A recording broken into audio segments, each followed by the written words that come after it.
एक बार एक पत्नी ने अपने पति से पूछा कि बताओ, आपको मेरी खूबसूरती ज्यादा अच्छी लगती है या मेरे संस्कार? तो पति ने जवाब दिया कि भाग्यवान, मुझे तो तुम्हारी ये जो मजाक करने की आदत है ना, यही सबसे अच्छी लगती है। तो जी हाँ दोस्तों, मैं एक ऐसी संस्कारी पत्नी को जानता हूं जो इस घोर कलयुग में भी अपने पति की हर बात को मानती है। और आज हम उसी पत्नी की, अपने पति के साथ जो रिश्ता है, उसी को हम डिस्कस करने वाले हैं। तो हमारी जो पत्नी है, संस्कारी पत्नी है, उसका नाम है वर्ब और उसके पति का नाम है सब्जेक्ट। और इन दोनों का जो रिश्ता है उसे हम कहते हैं पति पत्नी समझौता, यानी कि सब्जेक्ट वर्ब अग्रीमेंट। तो हमारी ये जो पत्नी है, जो वर्ब है, वो बहुत ही संस्कारी और बहुत ही इंटेलिजेंट है। वो भीड़ में भी अपने पति यानी कि सब्जेक्ट को पहचान लेती है और फिर उसकी हर आज्ञा का पालन करती है। यानी कि a verb always agree with the subject in a sentence। यानी कि अगर हमारा जो सब्जेक्ट है वो सिंगुलर है तो वर्ब भी सिंगुलर आएगी, और सब्जेक्ट हमारा प्लूरल है तो वर्ब भी प्लूरल आएगी।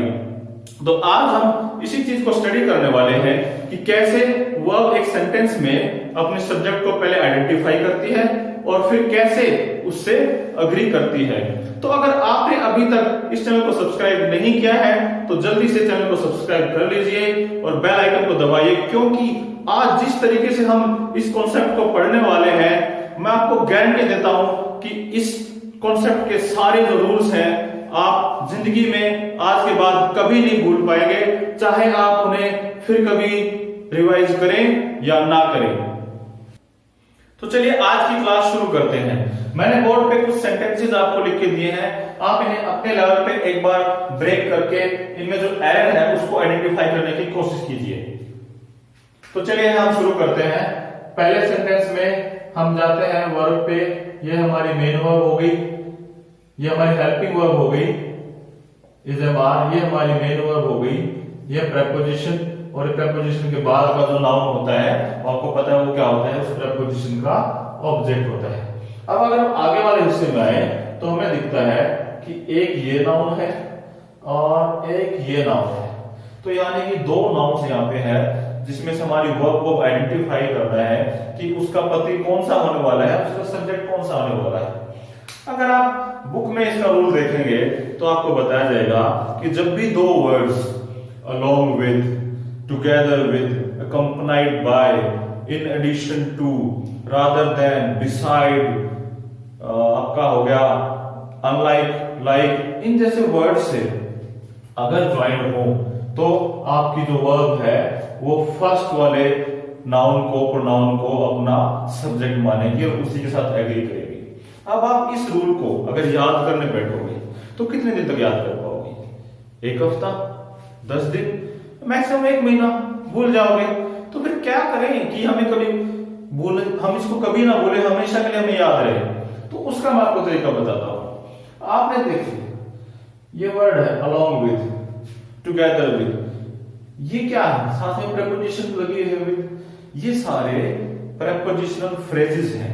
या तो सेंटेंस में आपको कहीं प्रेपोजिशन दिख जाए या प्रेपोजिशनल फ्रेज दिख जाए तो आपको इमीडिएटली, मैं कितनी बार बता चुका हूं हर लेक्चर में, कि उसके बाद जो नाउन प्रोनाउन आता है वो क्या होता है, उस प्रेपोजिशन का ऑब्जेक्ट होता है। फिर वो हमारे सब्जेक्ट, हमारी वर्ब का सब्जेक्ट नहीं बन सकता।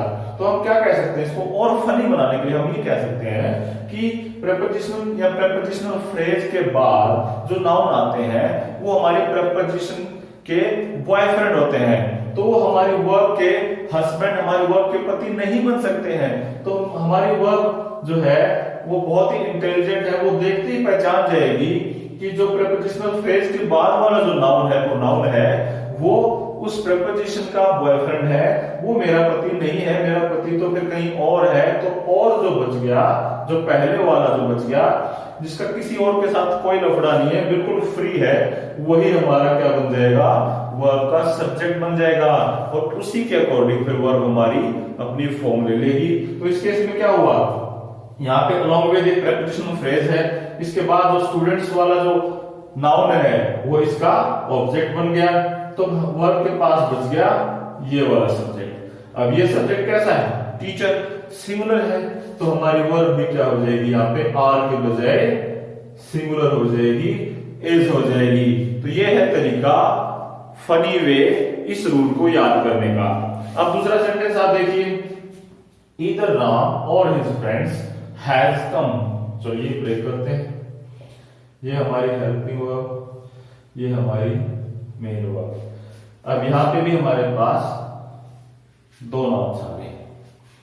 अब इसके रिगार्डिंग आपको बुक में रूल मिलेगा कि जब भी सेंटेंस में दो वर्ड्स ईदर और, नीदर नॉर, और, nor, not only, but also, in words के साथ कनेक्ट हो, तब क्या होगा कि जो हमारी वर्ब है वो नियरेस्ट नाउन के अकॉर्डिंग आएगी। इसे भी आप कितने दिन याद रखोगे? इसको आप ज्यादा दिन तक याद नहीं रख पाओगे। तो फिर तरीका क्या है?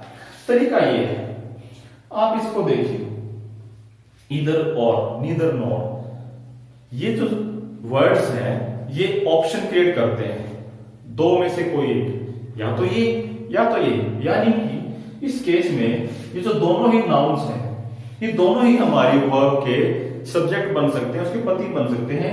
अब हमारी वर्ब को पहचानना है कि उसका जो रियल सब्जेक्ट है वो कौन से वाला है। और मैंने आपको पहले ही बताया है कि जो हमारी वर्ब है वो बहुत ही ज्यादा इंटेलिजेंट है, उसको पता है, वो जानती है कि जो पास है ना वही अपना है, बाकी सब सपना है।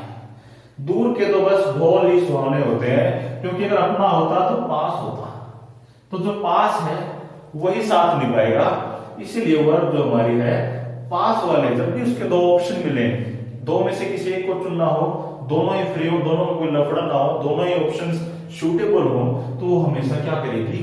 जो पास, जो उसके पास खड़ा है वही साथ निभाएगा, वही उसका पति है और उसी को वो फॉलो करेगी। तो यहाँ पे जो पास कौन सा है? पास है फ्रेंड्स। और फ्रेंड्स कैसा है?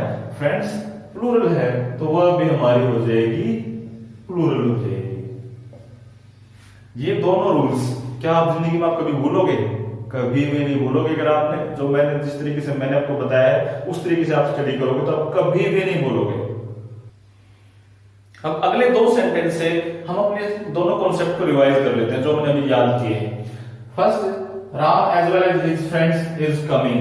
देखिए वही वाला प्रेपोजिशनल फ्रेज आ गया है जो हमने फर्स्ट रूल के अकॉर्डिंग पढ़ा था। अब इसके बाद जो आएगा वो क्या हो जाएगा? इस प्रेपोजिशनल फ्रेज का ऑब्जेक्ट हो जाएगा, यानी इसका बॉयफ्रेंड हो जाएगा। तो यानी कि जो हमारी वर्ब है इसके लिए अब ये इसको अपना पति नहीं बना सकती, तो इसको किसको बनाएगी? ये राम को बनाएगी। जो बच गया है वही तो बच गया है, उसका किसी के साथ कोई लफड़ा नहीं है, तो वही इसका पति, इसने अपने पति को पहचान लिया है जो कि क्या है? सिंगुलर है। तो यहाँ पे वर्ब भी हमारी सिंगुलर है, जो कि बिल्कुल ओके है, ठीक है, कोई दिक्कत नहीं है। नेक्स्ट वाला आप देखिए, neither you nor he are happy. अब आपको वही मिल गया है, इधर और नीदर नॉर, जो कि ऑप्शन क्रिएट करते हैं। इन्होंने भी ऑप्शन क्रिएट कर दिया है कि यू भी फ्री है, ही भी फ्री है, इन दोनों में से कोई एक हमारी वर्ब का सब्जेक्ट बन सकता है। तो हमारी वर्ब जो है वो बहुत ही इंटेलिजेंट है, उसे पता है कि जो पास है वही साथ निभाएगा, तो वही उसका पति है। और जो पास वाला है वो कैसा है? वो सिंगुलर है। तो यहाँ पे हमारी वर्ब क्या हो जाएगी? इज हो जाएगी, सिंगुलर फॉर्म में आ जाएगी, न कि आर होगी। तो आपने देखा कितने इजी वे में हमने दो रूल्स को याद कर लिया। आप इसे कभी भी नहीं भूलोगे अगर आप इसको ऐसे पति पत्नी वाले कॉन्सेप्ट से समझेंगे कि जो प्रेपोजिशन के बाद है उस प्रेपोजिशन का बॉयफ्रेंड है वो हमारी वर्ब का पति नहीं बन सकता। तो जो बच गया है वही हमारा जो पहले वाला है वही हमारी वर्ब का सब्जेक्ट बनेगा, उसके अकॉर्डिंग वर्ब आ जाएगी। दूसरे केस में हमने देखा कि इधर और इधर नॉर ये क्या करते हैं? दो ऑप्शन क्रिएट करते हैं, तो हमारी वर्ब को उन दोनों में से किसी एक को चूज करना है। तो वर्ब बहुत ही समझदार, वो जानती है कि जो पास है ना वही अपना होता है, नहीं तो वो दूर क्यों जाएगा? जो दूर पास वाला है वही तो साथ निभाएगा, तो वो पास जो उसके है उसी को अपना पति मानेंगे, उसी को अपना सब्जेक्ट मानेंगे, उसी के अकॉर्डिंग वो अपनी फॉर्म ले लेगी। तो चलिए आगे बढ़ते हैं अगले रूल की तरफ। आप सेंटेंस को देखिए, the chairman and the CEO has arrived. तो रूल क्या कहता है? रूल ये कहता है कि जो वर्ड एंड है ना, ये कंजंक्शन है, ये दो चीजों को जोड़ता है, दो वर्ड्स को, दो वर्ब्स को, यानी कि दो चीजें होंगी, दो नाउन्स को जोड़ दिया, दो प्रोनाउंस को जोड़ दिया। तो जब दो चीजें जुड़ गई, वन वन मिलके तो दो बन गए, दो बन गए, तो यानी कि हमारा जो सब्जेक्ट हो गया, दो सब्जेक्ट हो गए, यानी कि प्लूरल हो गए। तो प्लूरल हो गए तो क्या होगा, हमारी जो वर्ब है वो भी प्लूरल हो जाएगी। तो यहाँ पे क्या हो गया, तो चेयरमैन एंड सीईओ, यानी कि दो लोग हो गए, दो लोगों की बात हो गई, तो ये दोनों ही हमारी वर्ब के सब्जेक्ट हो गए, तो प्लूरल हो गए, तो हम इसको क्या बोलेंगे, हैव। हमारे को अपनी वर्ब भी प्लूरल करनी पड़ेगी। लेकिन जरा दूसरे सेंटेंस को देखिए, the chairman and CEO have arrived. जब मैं कहता हूं यहाँ पे हैज आएगा, अब ये कैसे होगा, ये ऐसे हो गया कि जो रूल है वो ये भी कहता है कि जब एंड से दो चीजें जुड़ी हैं, अगर वो दोनों चीजें किसी एक ही वस्तु, एक ही व्यक्ति या एक ही आइडिया को रिप्रेजेंट करें, तो वहां पे वो एक ही रह जाएगा, दोनों मिलके भी दो नहीं होंगे, तो सिंगुलर ही रह गया हमारा सब्जेक्ट। अगर सब्जेक्ट सिंगुलर रह गया तो हमारी जो वर्ब भी है वो भी सिंगुलर रह जाएगी। लेकिन इन दोनों सेंटेंस में तो कोई डिफरेंस हमें दिख ही नहीं रहा, हमें कैसे पता चलेगा कि यहाँ पे दो लोगों की बात हो रही है, यहाँ पे देखो, यहाँ पे चेयरमैन सीईओ, यहाँ पे चेयरमैन एंड सीईओ, तो फिर ये तो दो ही हुए, ये एक ही कैसे हुआ, हम कैसे पता चलेगा सेंटेंस में कि किसी सेंटेंस में दो की बात हो रही है, किसी सेंटेंस में एक की बात हो रही है। सिंपली आपको दे रखे हैं दो प्रॉपर नाउन दे रखे हों, राम एंड श्याम, सीता एंड गीता, हम समझ जाएंगे कि दो लोगों की बात हो रही है। लेकिन यहाँ पे तो देखेंगे, इस केस में तो डिफिकल्ट होगा ना, कैसे पता चलेगा, पता चलेगा, देखिए कैसे पता चलेगा। यहाँ पे क्या है, द एक आर्टिकल है, यहाँ पे क्या है, द एक आर्टिकल है, यानी कि इन दोनों वर्ड से पहले एक एक आर्टिकल यूज किया गया है।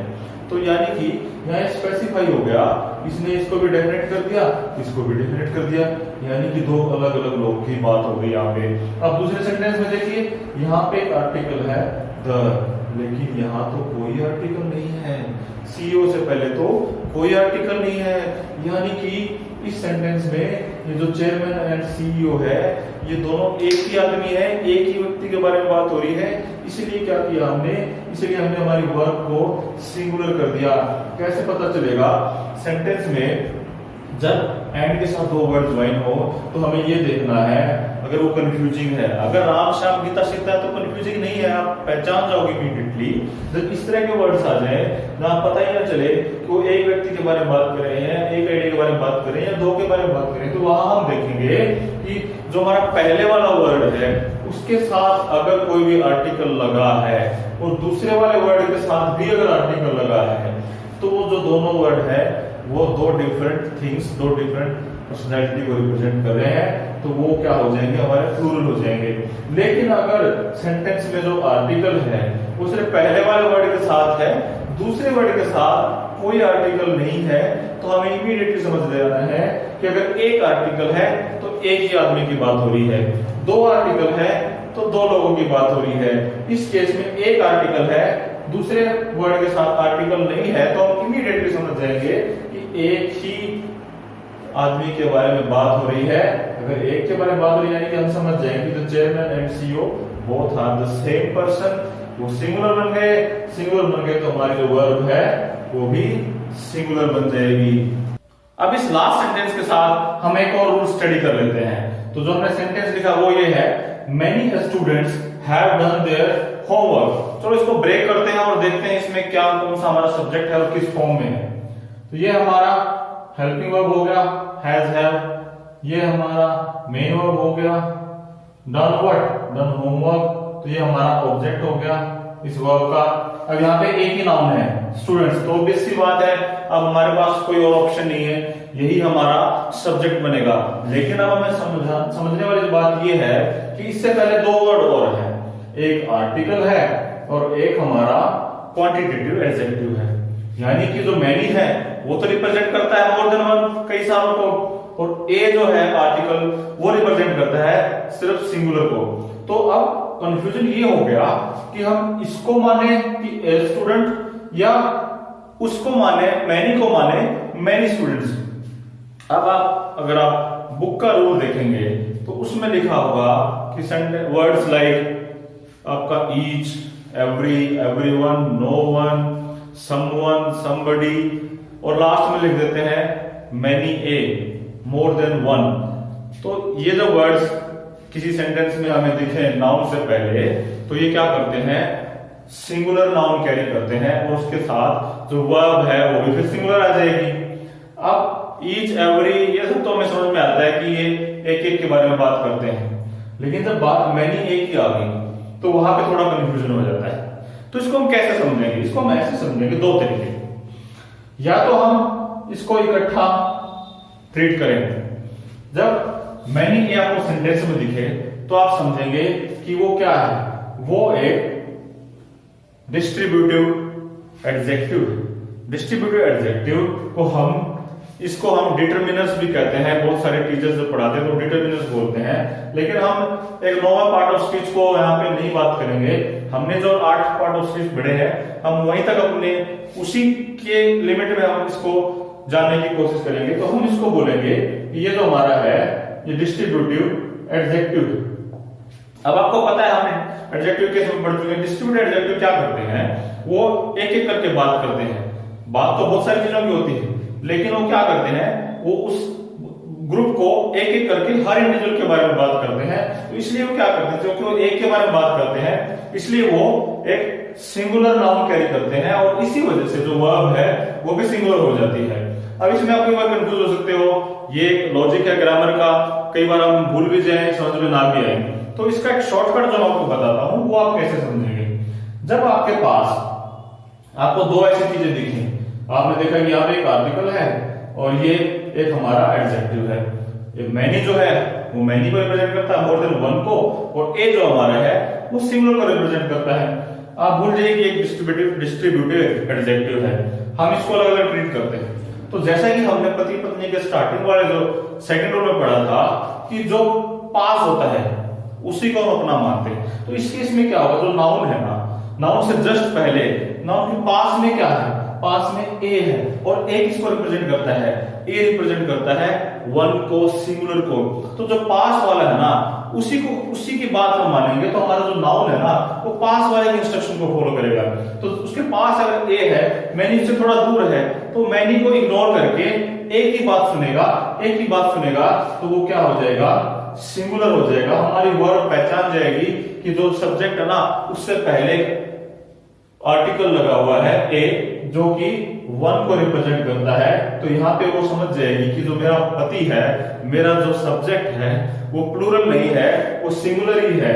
तो क्या हो जाएगा, जो हमारा नाउन है इस केस में सिंगुलर हो जाएगा, क्योंकि उससे जस्ट पहले ए है। तो मैनी को भूल के जो बिल्कुल पास है, जो पास है वही अपना है, उसी को हम फॉलो करेंगे। तो ये हमारा, इसी की वजह से ये हमारा जो नाउन है वो सिंगुलर हो जाएगा। तो वर्ब हमारी क्या हो जाएगी, हैव, प्लूरल की बजाय सिंगुलर हो जाएगी, हैज डन, और ये भी क्या हो जाएगा, देयर की बजाय हिज हो जाएगा।